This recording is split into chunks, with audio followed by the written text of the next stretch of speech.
যিনি হাত পা হারিয়েছেন, চোখ হারিয়েছেন, তাদের কথা হলো আমাদের চোখ তো ফিরবে না। তবে কেন বাংলাদেশে আবারও আওয়ামী লীগ ফিরবে?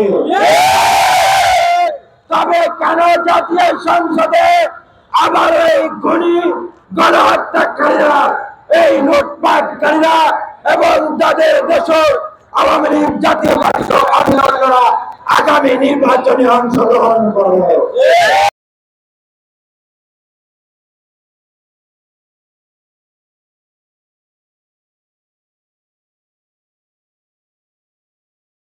যিনি বাবা হারিয়েছেন তিনি কি বাবা ফিরে পাবেন? না। যিনি বোন হারিয়েছেন তিনি কি বোন ফিরে পাবেন? না, পাবেন না। এই বাংলাদেশে ফ্যাসিবাদী আওয়ামী লীগের ঠিকানা হবে না, হবে না, হবে না। পুরনো জঞ্জাল ফেলে দিয়ে নতুন করে বাংলাদেশকে বিনির্মাণের সুযোগ তৈরি হয়েছে। আমরা সুস্পষ্টভাবে মাননীয় প্রধান উপদেষ্টার কাছে ছাত্র জনতার পক্ষ থেকে প্রশ্ন রাখছি, আপনি কাদের ম্যান্ডেট নিয়ে আপনি প্রধান উপদেষ্টা হয়েছেন?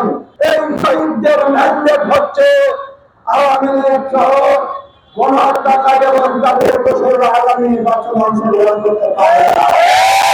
এই দুর্নীতিবাজ লুটপাটকারী গণহত্যাকারীদের যারা বিগত নির্বাচনে অংশগ্রহণ করেছে তারা কোনোভাবে স্বতন্ত্র প্রার্থী হয়ে আগামী নির্বাচনে অংশগ্রহণ করতে পারবে না। আবু সাইদের হত্যাকারীদের সবাইকে এখনো গ্রেপ্তারি করতে পারেন, বিচার তো অনেক দূরের কথা। এখনো আমাদের শহীদদের তালিকা দীর্ঘ হচ্ছে।